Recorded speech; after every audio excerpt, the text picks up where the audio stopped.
ఆయన రక్తము వలన ఇప్పుడు నీతిమంతులుగా తీర్చబడి మరింత నిశ్చయముగా ఆయన ద్వారా రాబోవు ఉగ్రత నుండి, మాట్లాడిన తర్వాత మాట ఏముంది అక్కడ? రాబోవు ఉగ్రత నుండి, స్పందించండి. రాబోవు ఉగ్రత నుండి, అందరు మాట్లాడుతున్నారా? కొందరైనా రాబోవు ఉగ్రత నుండి ఏంటంట?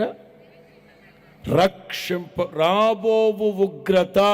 తలలు పైకెత్తండి. అగ్ని ఆరదు, పురుగు చావదు, ఏడుపు, పండ్లు కొరకడం, నక్షత్రాలు రాలిపోతాయి, సూర్యుడు నలుపు అవుతాడు, చంద్రుడు ఎరుపు అవుతాడు, పంచవేంద్రములతో లయమైపోతుంది ప్రపంచం. ఆరని అగ్ని. అదిగో ఆ నిత్య నరకములోకి వెళ్లకుండా రక్షించబడ్డమే ఇప్పుడు నీవు తీసుకునే నిర్ణయాలు, ఇప్పుడు నీవు పాటించే పద్ధతులు. దీన్ని రక్షణ. మీకు అర్థమవుతుందా? ఇప్పుడు నీతిమంతులుగా మార్చబడి రాబో ఉగ్రత నుండి రక్షించబడాలి. ప్రియులారా,